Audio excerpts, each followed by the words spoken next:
Испытано на себе. Приветствуем, друзья, вас на телеканале Якутия-24. Это проект «Испытано на себе», и с вами Руслан Ачиров. Ну что, мы сегодня выбрались на природу для того, чтобы испытать один очень важный девайс. Он вошел в нашу жизнь, в жизнь рыбаков буквально недавно, наверное, года 3-5, возможно. В этом году уже получил огромное распространение. Я говорю про дизельные тепловые пушки с Алиэкспресс, в том числе, которыми отапливают рыбацкие палатки. Они достаточно автономны, удобны, и именно это мы сегодня испытаем на себе. Находимся мы, кстати, недалеко совсем от города, буквально вот по левую руку от меня 203-202 микрорайон города Якутска. Но, тем не менее, здесь тоже холодно. Сейчас минус 44, дует ветер где-то около 3-5 метров в секунду. И именно в этих условиях в течение дня и ночи мы протестируем вместе с вами данный отопитель. Почему мы выбрали именно это место? Здесь находится вот такой балок. Соответственно, по данной надписи можем определить, что где-то рядом находится прорубь. Прорубь действительно находится здесь. Это прорубь, в которой практически ежедневно купаются с утра якутские моржи. Вот здесь, как вы видите, такой вот пляжная кабинка для переодевания. Здесь переодеваются якутские моржи. И затем, после того, как они переодеваются, они ныряют вот в эту прорубь. Об этом я расскажу в другом сюжете, тоже попытаюсь испытать это на себе. Итак, перейдем к установке палатки и к установке самого отопителя.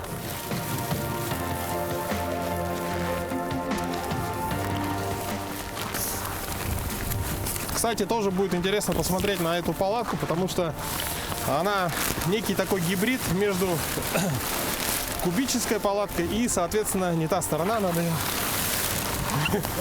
перевернуть. Между кубической палаткой и палаткой по типу зонт.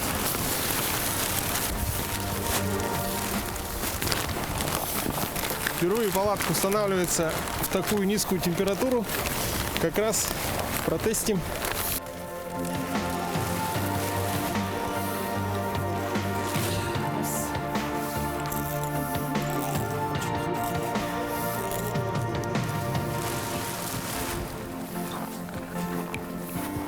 Нормально не складывается?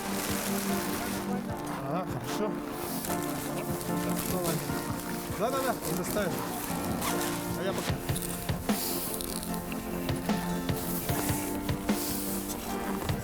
До конца прикручу.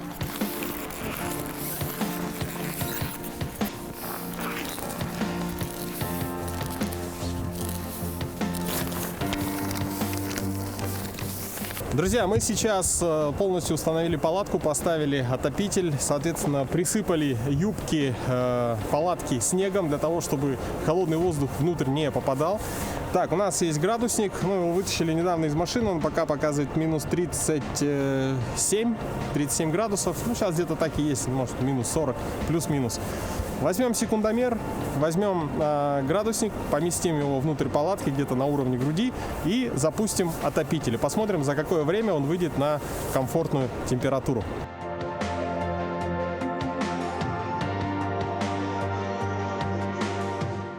Ну а теперь мы находимся уже внутри палатки. Палатка 220 на 220 стандартного размера кубической палатки. Двухслойная. Это более такой универсальный вариант и для лета, и для зимы. И сейчас в этих условиях мы проверим, как будет себя показывать наш воздушный теплоотопитель, если можно так выразиться. Давайте начнем его включать. Работает он соответственно, питается от небольшого аккумулятора. Это гелевый аккумулятор, если что, там еще есть запасной, но тем не менее мы посмотрим, насколько хватит этого аккумулятора для работы отопителя. Также по секрету скажу, что на всякий случай была взята также и обычная стандартная печка на дровах. Вот. Ну это прям на самый крайний случай. Там часы и Соответственно, периодически будем проверять, смотреть, через какое время у нас будет меняться температура. Ну а сейчас закрываем дверь и оставляем палатку, пока, наверное, будем еще заносить вещи. Но это все, в принципе, так и в реальной жизни и происходит. То есть вы ставите палатку, включаете отопитель и затем уже начинаете заносить столы, стулья, там, раскладушки и, в общем, обустраивать быт. В том числе бурить лунки. Но бурить лунки мы не будем, потому что здесь где-то, мне кажется, судя по тому, что рядом у нас есть прорубь для моржей, и она с дном, соответственно, там, наверное, где-то не больше 1,5 метров глубины. Поэтому смысла рыбачить нет никакого. Итак, друзья, вы сейчас слышите, как начал работать насос. Насос, который подает дизель в горелку. Сама суть очень простая. Соответственно, с помощью аккумулятора нагревается свеча накала внутри горелки. Затем начинает нагнетаться воздух и одновременно с этим подаваться топливо. Топливо совмещается с кислородом, с воздухом, и внутри камеры сгорания начинает гореть пламя.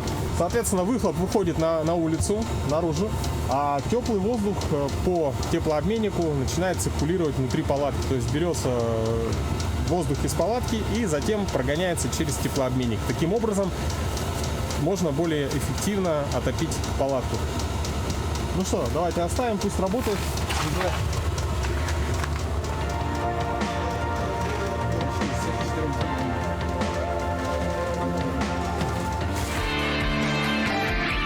Ну что, сейчас была небольшая у нас пауза после установки палатки.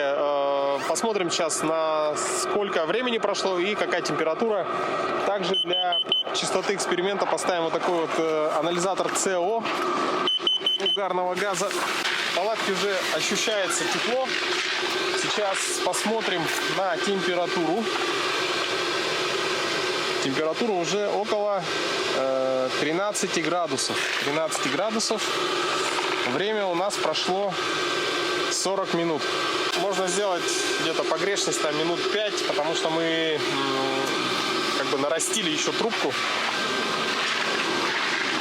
Присутствует небольшой запах пластика, но Кеша говорит, что на трубе был наплавлен пластик, да? Может, это он выгорает. Да, кстати, был по поводу запаха небольшого, скорее всего, вот здесь труба выходит очень низко, если видно. Скорее всего, она вот проплавила пенофол. Поэтому мы установили вот их на такие чурочки, то есть приподняли повыше. Надеюсь, это поможет. Сейчас у нас 47 минут. 47 минут прошло от старта отопителя, и в палатке, ну, тут мы двери открываем, сейчас сходим, 10 градусов. Ну, надо сказать, что здесь уже достаточно комфортно находиться, можно расстегнуть куртку и так далее, то есть уже не как на улице. Сейчас на 47-й минуте Кеша зальет полный бак.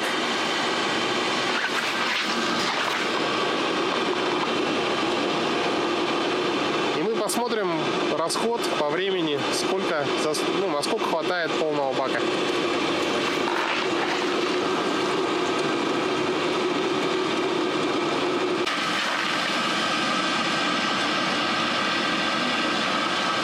Здесь есть смотровое окошко, по которому можно ориентироваться. Сейчас она почти под крышку полный. И потом в процессе мы будем за этим следить.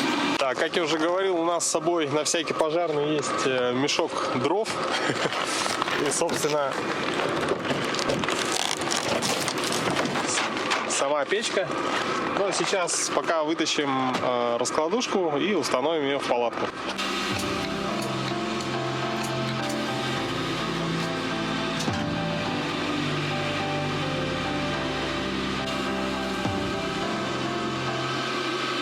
А эта штука, она, по идее, ты ее взял, поставил и спишь, Да, кстати. высыпаешься. Да, Кеш правильно говорит, что если у вас дровяная печь, это очень хорошо, конечно, очень надежно, но в плане то, что нужно ночью вставать несколько раз, чтобы ее протопить, это, конечно, доставляет некоторый дискомфорт. В общем, сейчас мы делаем небольшой ужин. Будем варить пельмени. Вот, кочегарим горелку.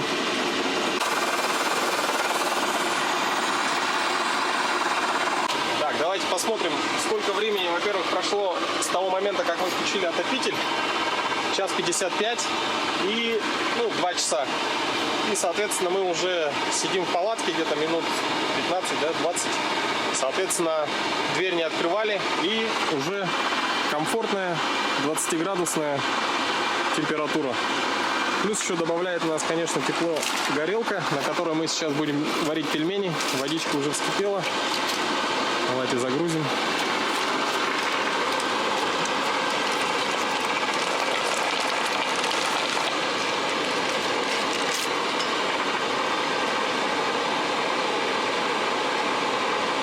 Мы с Кешей взяли с собой ледобур, взяли снасти для рыбалки. Вон Кешин стоит ящик, я свой в машине оставил. Вот, но у нас сегодня нет рыбалки, потому что здесь, не перспективное место. В общем, как-то так, но зато вдали от цивилизации, в каких-то 100 метрах. Ну что, сейчас мы уже поставили раскладушки, поставили стол, уже готовим пельмени. Отопитель работает, и можно показать, что, как примерно мы здесь разместили. Значит, у нас вход с этой стороны, соответственно, достаточно свободный. Проход, тут стоит одна раскладушка, дальше стоит стол и вторая раскладушка здесь. Отопитель, место для отопителя или, соответственно, печка, если бы стояла, то тоже находится вот в этом положении. В принципе, если бы у нас была рыбалка, мы бы здесь, наверное, пробурили сколько? 3 можно было бы сделать, да? 2-3 лунки. 2 на каждого, 4 лунки можно. У тебя и у меня здесь, да? Значит, у нас тут уже включен свет. Здесь верхний поддув, соответственно, воздух туда уходит потихоньку. И вот здесь на улице очень холодно, поэтому пока вот такого размера приточка. Такой немножко пар идет. В палатке сейчас на данный момент где-то 2 часа уже прошло. 21 градус. Но если так примерно, вот допустим, из трубы. Вот терплю. Все. Сейчас у нас нарезается хлеб, горелка не работает, и самое время замерить уровень шума. Такое приложение есть. Давайте в центре палатки. Где-то 67, 68, 70 децибел. Это считается нормальный уровень шума. Так, а поближе?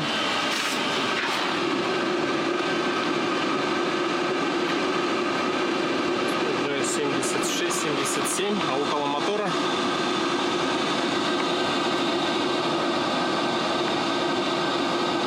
где-то 80.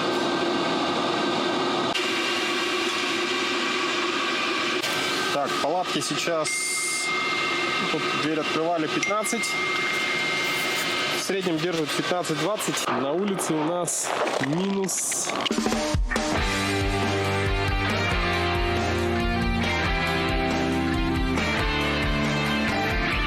Испытано на себе.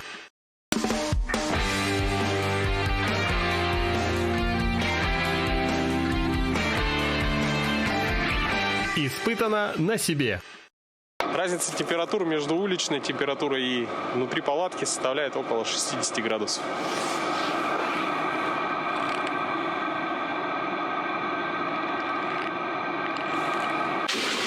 Вот у Кеши тоже такая мультитопливная горелка. От Ковеи может также работать на газу.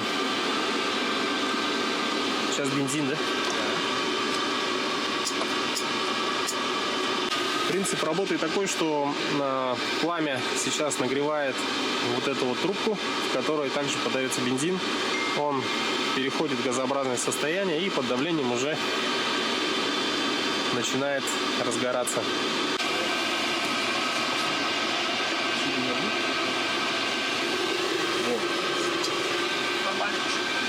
Ну, какой красивый огонь.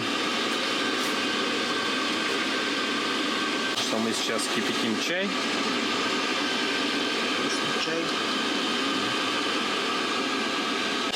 У нас промежуточный итог. 5 часов уже работает наш обогреватель.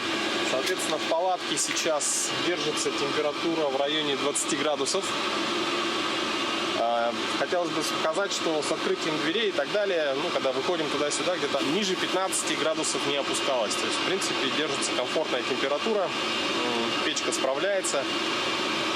Напомню, что на улице сейчас уже минус 43, может сейчас уже еще похолодало, посмотрим потом на термометр на улице.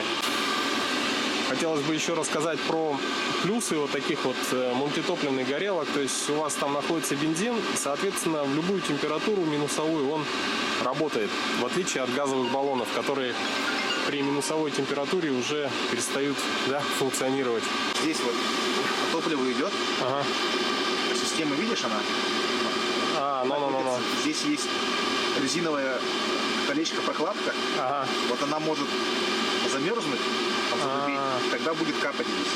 Подкапывает. Сама это будет работать. Ну, это если, допустим, сильный мороз на улице готовить, там, вот мы пробовали где-то минус 40, 45, 46 готовить. У нас, получается, здесь вот эта резиновая прокладка, она замерзла, и бензин здесь начал капать. Но, в принципе, работало. Так, сейчас мы вскипятили чай, и был открытый огонь, соответственно, в палатке. Датчик показывает уже 24 ppm. Ну, более-менее опасная концентрация начинается со 100 ppm. Так что это, в принципе, еще более-менее нормально. Так, неожиданно у нас выключился Давай посмотрим. отопитель. Ошибка 0,3. Ошибка Е. Ну, сейчас прохладно станет. Там, кстати, сразу холодно будет. Там, кстати, сбоку написано 6 часов. Ровно 6 часов отработала и выключилась. Е03. Аномалия напряжения. Проверить, соответствует ли напряжение энерго. Что, все, сдох? Да. 30 ампер часов. 30 ампер часов нам хватило на 6 часов, а у меня там 55-ка, ее хватит, Ну, я его вот, по идее, на днях заряжал полностью, и он в тепле стоял. Так, нужно очень быстро двигаться, потому что на улице не лето. Закроешь, да? Ага. Давайте посмотрим, сколько температура. Температура минус 41. 41. Ну, тепло, нормально. У меня есть с собой запасной аккумулятор. Как знал.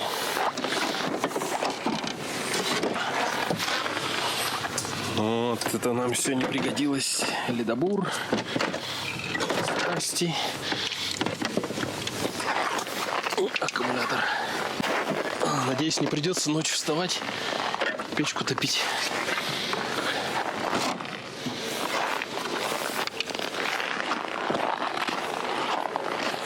Держи. Так, это подъехал Дима, который решил посмотреть на наш эксперимент, присоединиться к нашей компании. Значок аккумулятора, батареи. Все, не работает же, да? Давай меняем.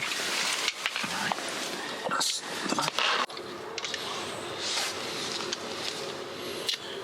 Запускается просто, нажимается кнопка. Сейчас загрузится. Вкл.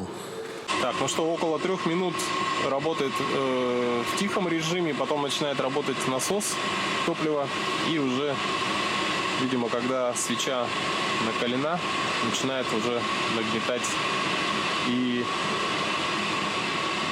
разогреваться отопитель.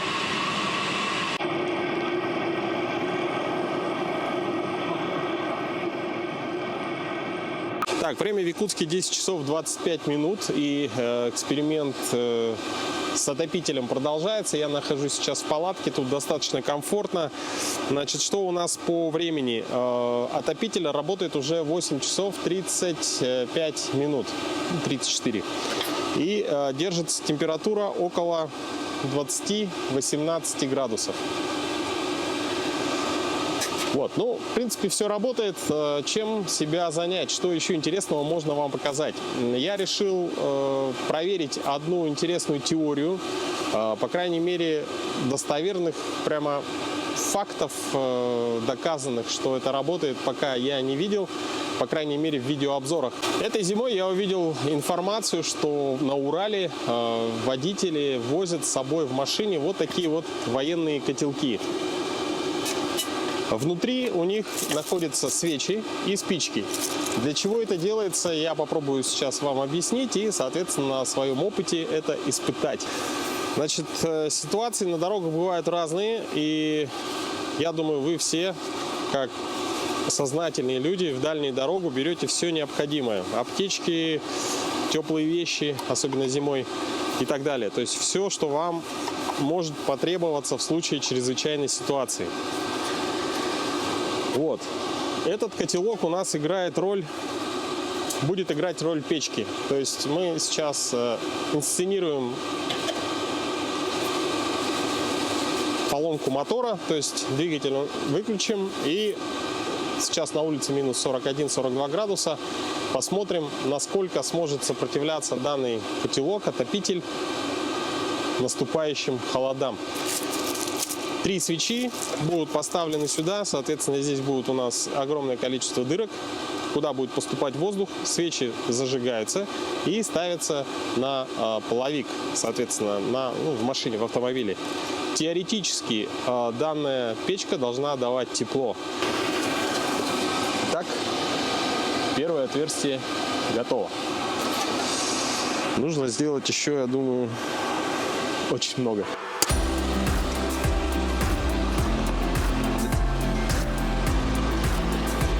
Так, все готово.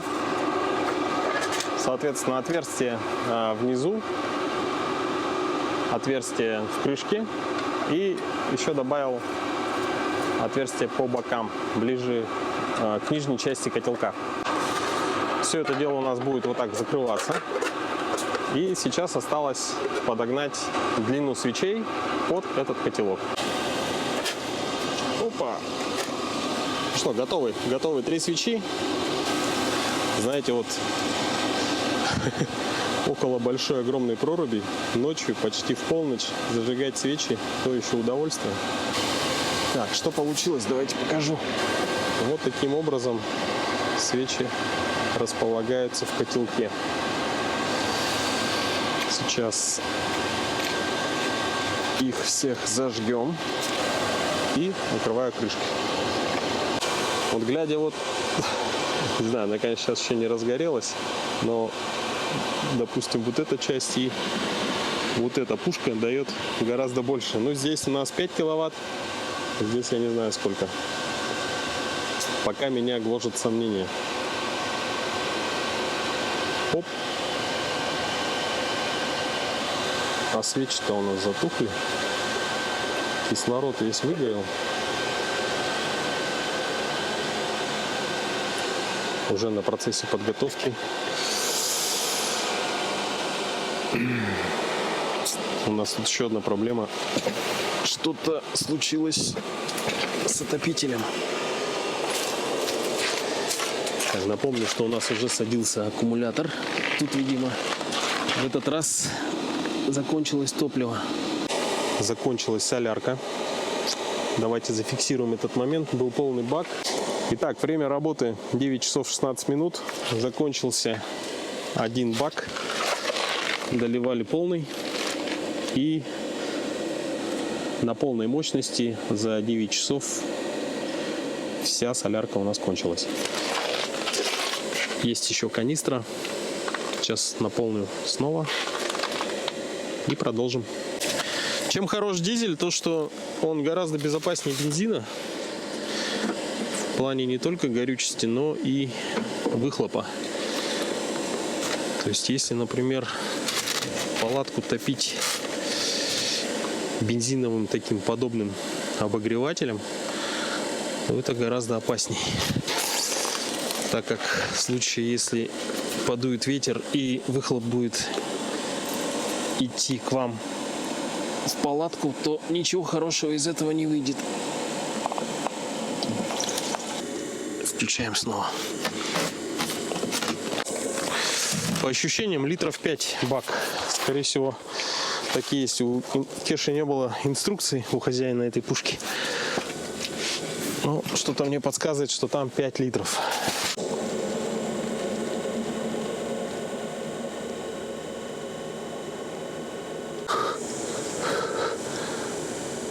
Я думаю, вам видно, что изо рта уже идет пар. Очень быстро холодает.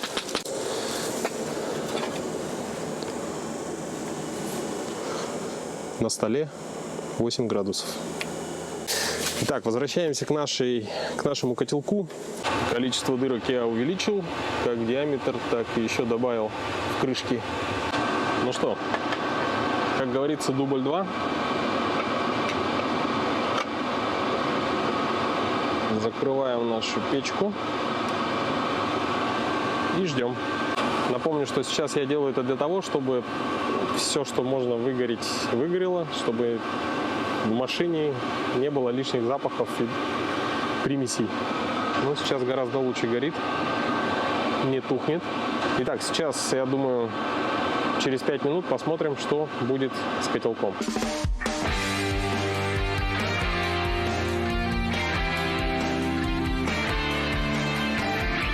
Испытано на себе.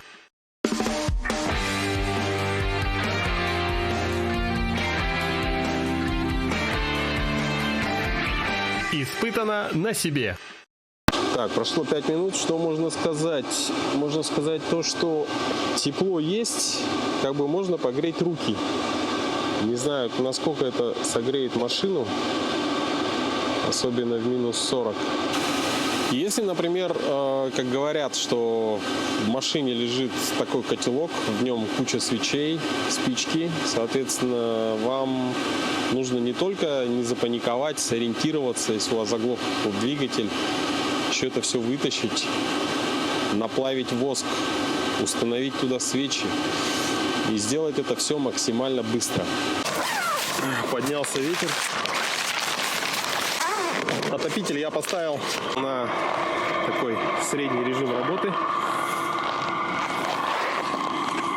Наша печка переносная. Обратите внимание, перед тем, как заглушить машину, чтобы потом нормально запуститься, надо будет вот это сейчас почистить. Машина стоит на ветру, и, соответственно, даже тепла выходящих выхлопных газов не хватает на то, чтобы предотвратить обледенение.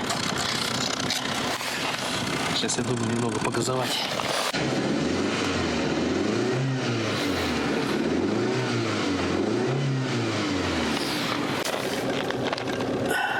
Думаю, сойдет.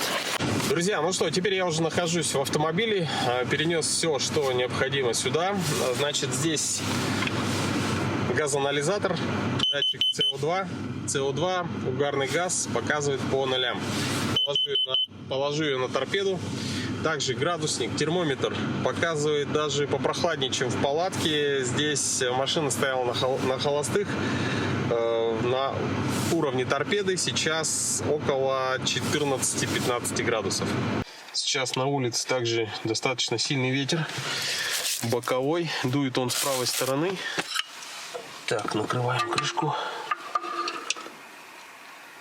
Все.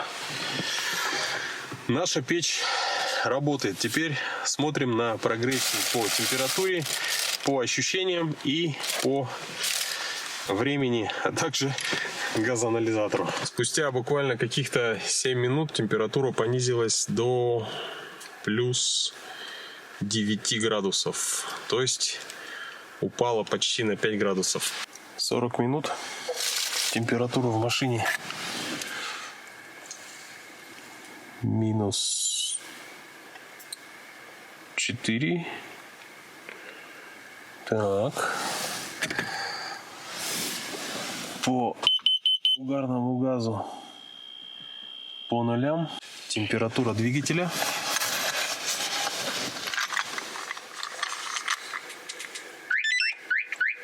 28. Продолжаем наблюдение, но, честно сказать, уже колено уже как бы немного подмерзает, чувствуется, что холод, изо рта идет пар, соответственно, конечно, минусовая температура в машине.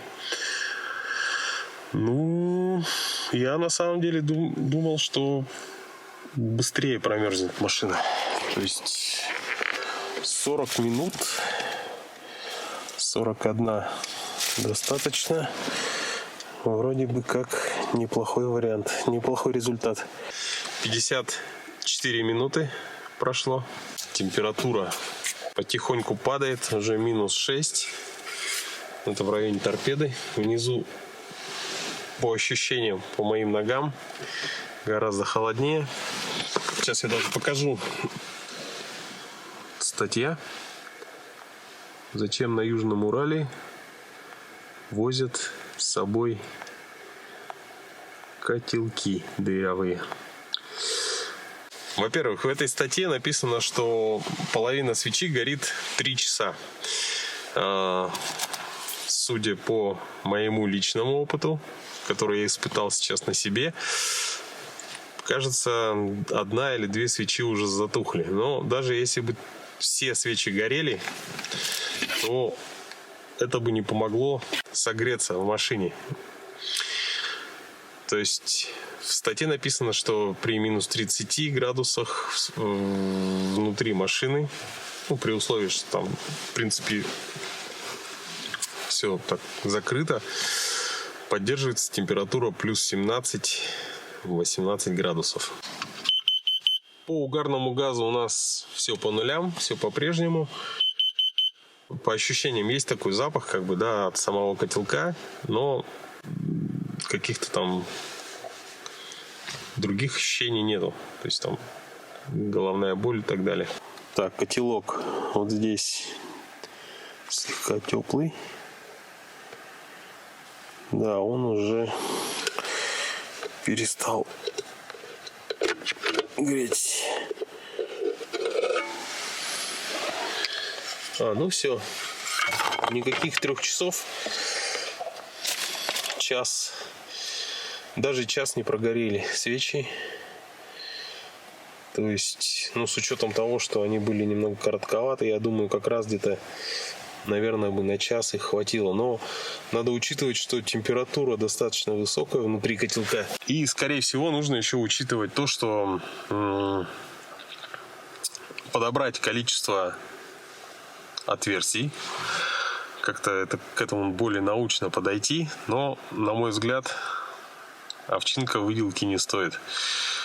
То есть этот способ, я не знаю, ну, может быть, в -15 будет работать как-то, но не в -30, не в -40 тем более. Ну что, испытано на себе.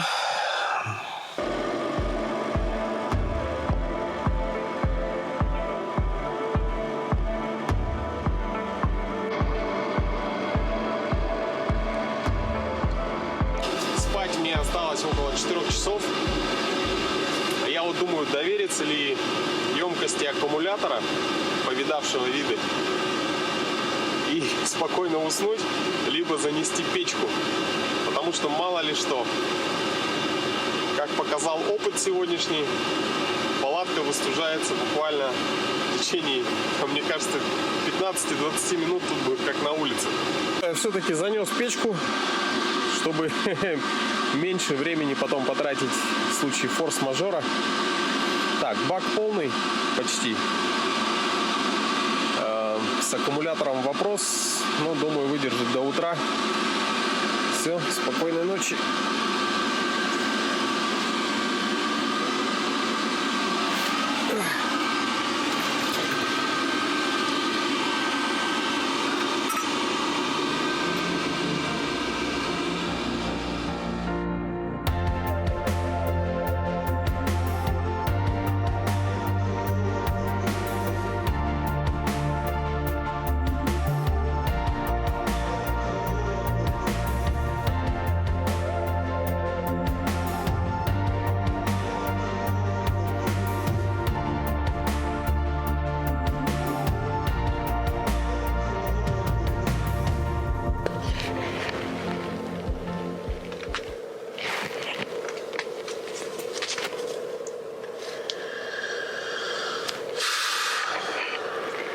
Так, друзья, 3:25. Резко стало холодать. Ушел куда-то шум. Это значит, На индикаторе вновь горит знакомый нам уже ошибка 0,3. Сел аккумулятор.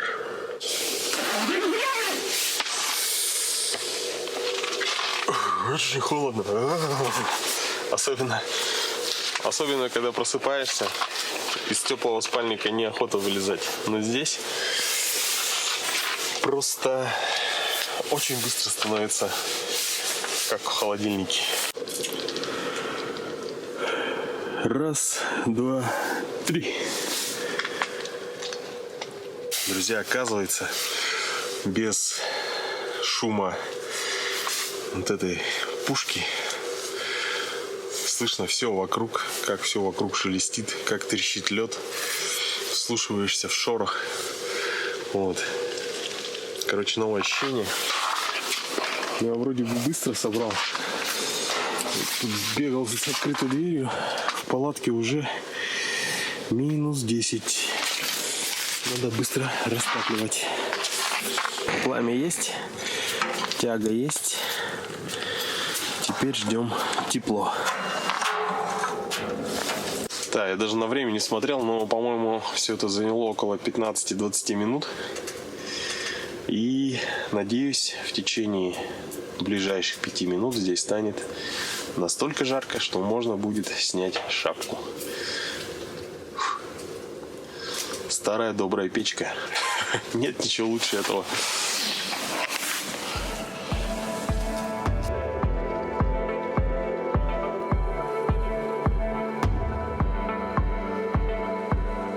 Давайте посмотрим, какая температура сейчас ночью. Минус 42. Я, кажется, нашел применение котелку. Котелок выполняет роль такого вот устройства, которое не дает образоваться, забиваться льдом в выхлопной трубе.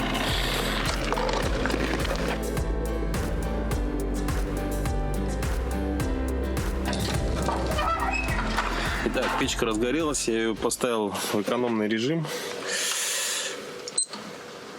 Давайте посмотрим, сколько времени она будет гореть на одной закладке дров. Что у нас по температуре? Около стенки плюс 23 градуса. Ну, а, друзья, все, кто знаком, как жарят буржуйки, наверное, понимаете мое счастье. Фух. Ну что, в палатке переночевал, с печкой гораздо спокойнее. Ну, итог я потом подведу. Все подробно расскажу.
Как у них настроение?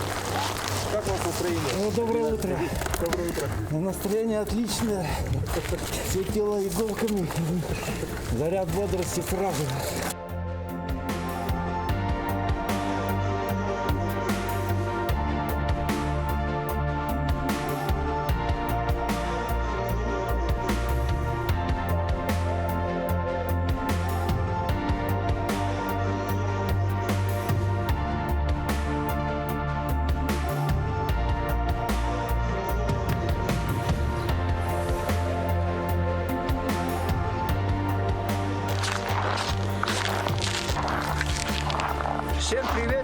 землякам улыбекам кök боллох тумурага гакилеренген миген тумнукка тәттертү күстү окта бер жантан жакта карыскалла бер ол курдук ай кагытын жибиттен аналык чимиттен мекөдөгөн.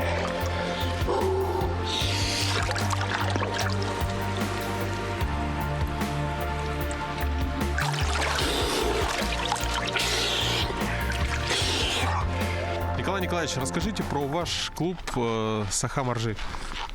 Мы организовались в 2018 году, 16 августа. Решили, что нас становится больше, надо что-то делать.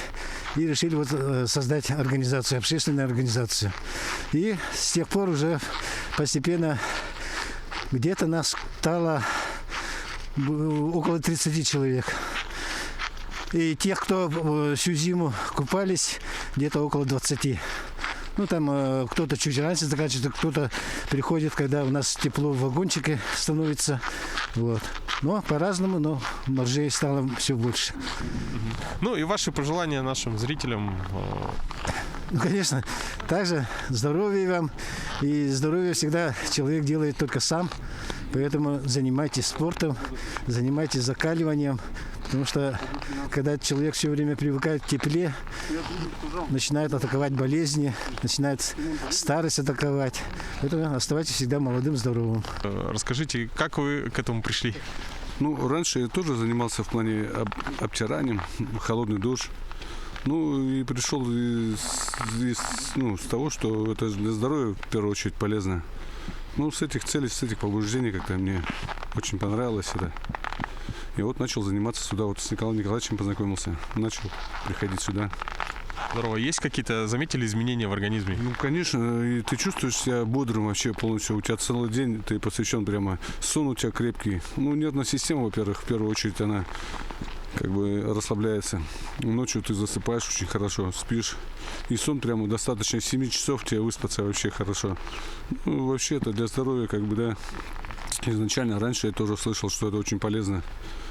Ну и как бы вот по сей день я начал заниматься, я думаю, что буду продолжать это до конца. Итог нашего выезда, что касается отопителей. Воздушный отопитель китайский Webasto показал себя как с хорошей, так и с плохой стороны. Хорошие плюсы — это, соответственно, не надо заготавливать дрова, там, пилить, колоть и так далее.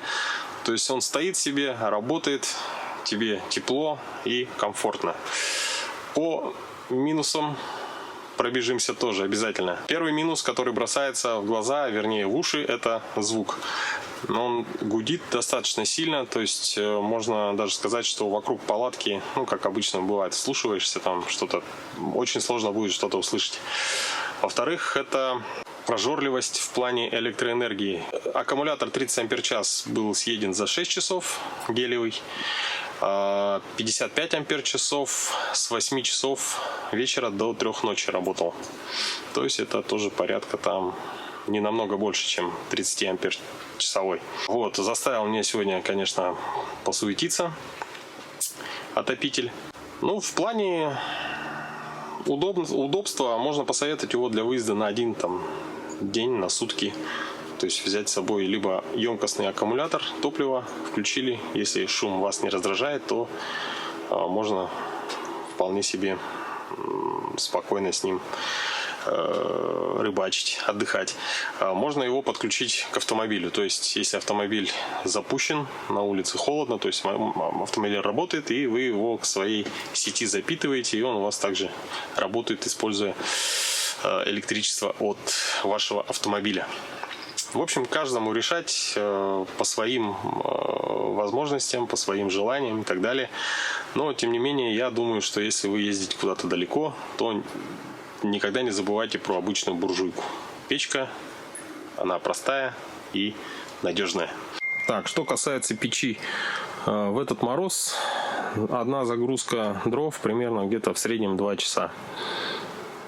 Как бы я обычно ее разгоняю, то есть она нагревается, потом подкидываю свежие дрова и закрываю полностью поддувало. Соответственно, те угли, которые находятся уже в печи, разогревают новые дрова, высушивают их и как бы постепенно вот так вот они тратятся в течение 2 часов.